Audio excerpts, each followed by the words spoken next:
Hi hello welcome to Kiran TV news. నేను మీ హరీష్. మనతో పాటు ప్రముఖ రాజకీయ సామాజిక విశ్లేషకులు చందు శ్రీనివాస్ గారు మనతో పాటు ఉన్నారు. ప్రస్తుతానికి ఉన్నటువంటి సామాజిక రాజకీయ అంశాలపై ఆయనతో అడిగి తెలుసుకునే ప్రయత్నం చేద్దాం. సార్ నమస్తే. నమస్కారం హరీష్ గారు. సార్, ముఖ్యంగా జగన్మోహన్ రెడ్డి గారు మళ్ళీ తాడేపల్లి ప్యాలెస్ కి నిన్న మళ్ళీ చేరుకోవడం జరిగింది. ఆయన కొన్ని వ్యాఖ్యలు అయితే చేశారు ఆంధ్రప్రదేశ్లో, ముఖ్యంగా చంద్రబాబు నాయుడు గారి మీద. ఆయన కొద్ది రోజుల్లో ఊడిపోతున్నారు, లేచిపోతున్నారు అనే కొన్ని ఘాటుగా చేసేటువంటి వ్యాఖ్యలు, సైకోయిజం, శాడిజం, ఇలాంటి వ్యాఖ్యలన్నీ కూడా జగన్మోహన్ రెడ్డి గారి నోటి వెంట విన్నాం నిన్న. ఎలా చూస్తారు సార్? అంటే ఆయన నోటి నుంచి ఆ మాటలు అంటే ప్రజాస్వామ్యం లేదు అన్నట్టుగా మాట్లాడారు. నేను కూడా చూశాను హరీష్ గారు. అంటే ఇప్పుడు ఒకటి, ఎందుకు 151 సీట్ల నుంచి 11 సీట్లు పరిమితం అయ్యారా అనేది ఒక్కసారి ఆయన ఆలోచించుకోవాలి, ఆత్మ పరిశీలన చేసుకోవాలి. కనీసం కొద్దిమంది పెద్దల దగ్గరికి వెళ్ళి క్షేత్రస్థాయిలో ఒక్కొక్క జిల్లాకి వెళ్ళి ఒక్కొక్క జిల్లా నాయకుడిని పిలిపించుకోవటం కానీ, లేకపోతే ఈ జిల్లాకి వెళ్ళి కానీ పర్యటనలు చేయాలి. ఇంతవరకు అది లేదు. క్రైసిస్ మేనేజ్మెంట్ అనేది అక్కడ లేదు. ఏం చేయాలన్నా సకల శాఖ మంత్రి సజ్జల రామకృష్ణారెడ్డి ఇప్పటికీ కూడా ఆయన సలహానే. ఆయన మాటని ఏటూగన విజయసాయి రెడ్డి కూడా పక్కెళ్ళిపోయాడు. ఒక్కొక్కరు నాయకులు ఇందుగలడు అందు లేదనని ఏ జిల్లా ఎతికినా ఒక్కొక్క నాయకుడు జైలుకి వెళ్తున్నారు. ఎందుకంటే గత 5 సంవత్సరాలు అవినీతి. ఇప్పుడు మీరు చెప్పేటప్పుడు మాట ప్రతి ఒక్కరు అబ్జర్వ్ చేస్తుంటారు. మీరు నోరుంది కదా అని చెప్పేసి అధికార దర్పంతో, అధికార అహంతో 151 సీట్లున్నాయి, మళ్ళా 175 వస్తే నిర్దేశంతో పవన్ కళ్యాణ్ లాంటి ఆయన ఎప్పుడు ఎవరిని ఒక మాట అనడం. వ్యక్తిగతంగా చేశారా లేదా? 4 కార్లు మార్చినట్టు పిల్లల్ని మారుస్తారు అన్నారా లేదా? మీ నాయకత్వంలో మిమ్మల్ని ఫాలో అవుతా మిగతా మంత్రులు కూడా అన్నారా లేదా?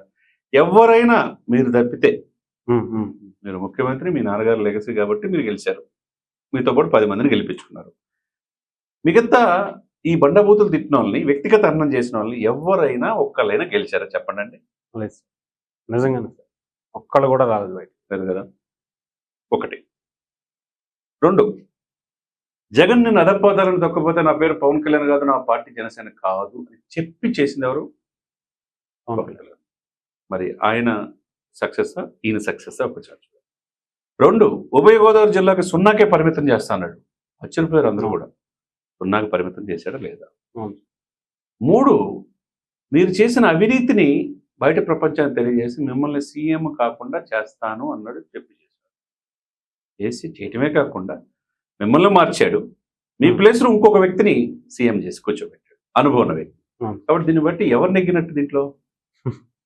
మీరు చాలా రోజుల తర్వాత మైసూరు నుంచో బెంగళూరు నుంచో వచ్చి మీరు మాట్లాడినంత మాత్రాన ప్రజాస్వామ్యం కూని అయిపోయింది, సైకోయిజం అన్నంత మాత్రాన ఎవరు మీరు 5 సంవత్సరాల్లో ఎంత సైకోయిజం చూపించారు?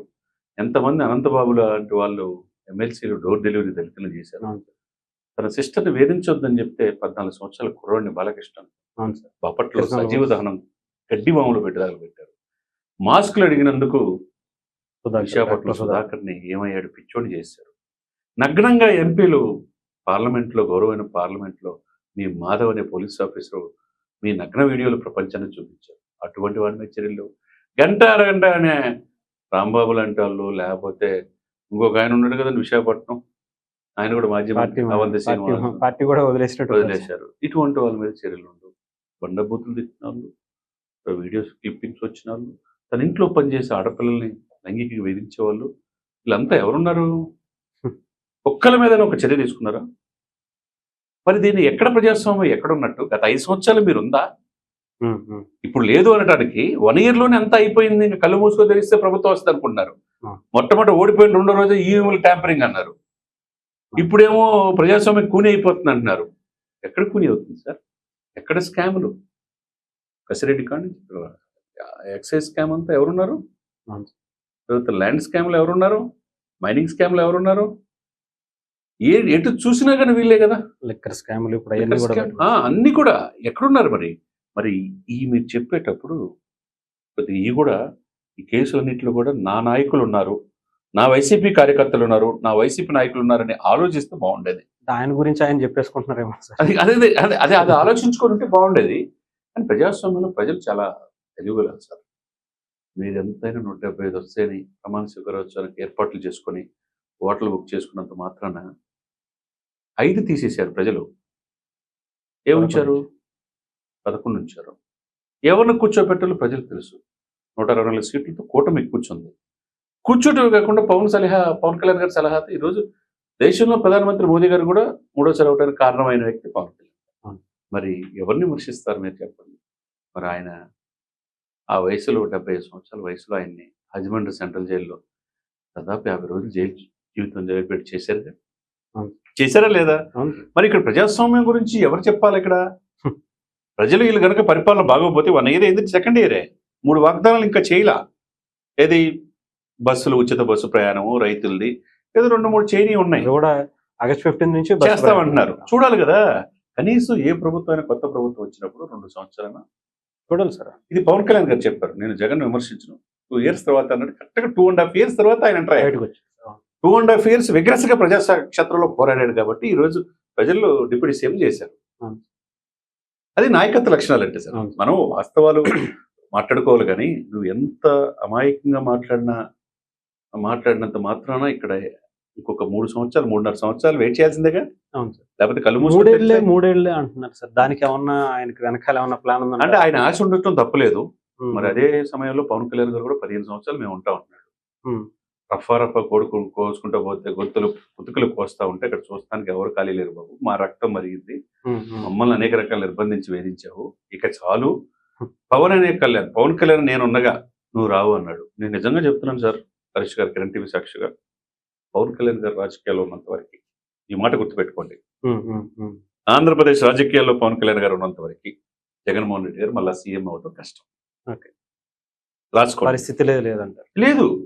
అక్కడ ఎందుకు లేదంటే స్వయంకృత అపరాధమా, ఆయన చుట్టూ ఉన్న కోటరీనా, ఆయన ఎదుర్కొన్న అవినీతి ఆరోపణల కేసుల ఇవన్నీ కూడా చాలా మల్టిపుల్ ఉన్నాయి. ఒకటి కాదు ఇది. నన్ను కాదని తన కుటుంబ సభ్యులే జగనన్న వదిలిన బాణమే ఆయనకి డైరెక్ట్ గా గుచ్చుకుంటుంది. ఇంకో పార్టీ కాంగ్రెస్ పార్టీ అధ్యక్షురాలే కూర్చుంది.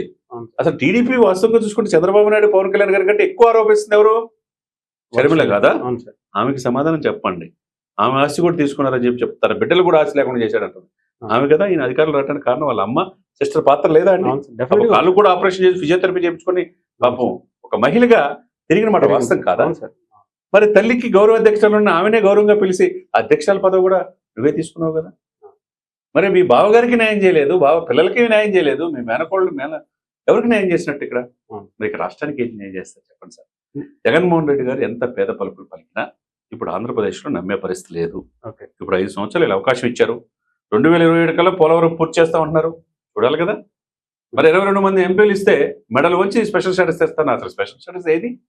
ఎవరు మెడల్ వంచారు? ఎందుకు నీ ఎంపీలని కాదని వెళ్ళిపోతున్నారు? ఎందుకు మీ ఎమ్మెల్సీలు మిమ్మల్ని కాదని వెళ్ళిపోతున్నారు? మీ ఎమ్మెల్యేలు కూడా ఉండి కూడా అసెంబ్లీలోకి ఎందుకు వెళ్ళలేకపోతున్నారు?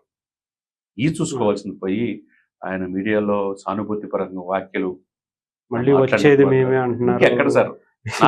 నేను చెప్తున్నా కదా సార్, ఒక యాజ్ ఎ లామెన్ గా చెప్తున్నా, జగన్మోహన్ రెడ్డి గారు డెఫినెట్ గా ఆయన చేసే నియంతృత్వ విధానాలకి ప్రజలు తీర్పిచ్చే రోజు వస్తుంది.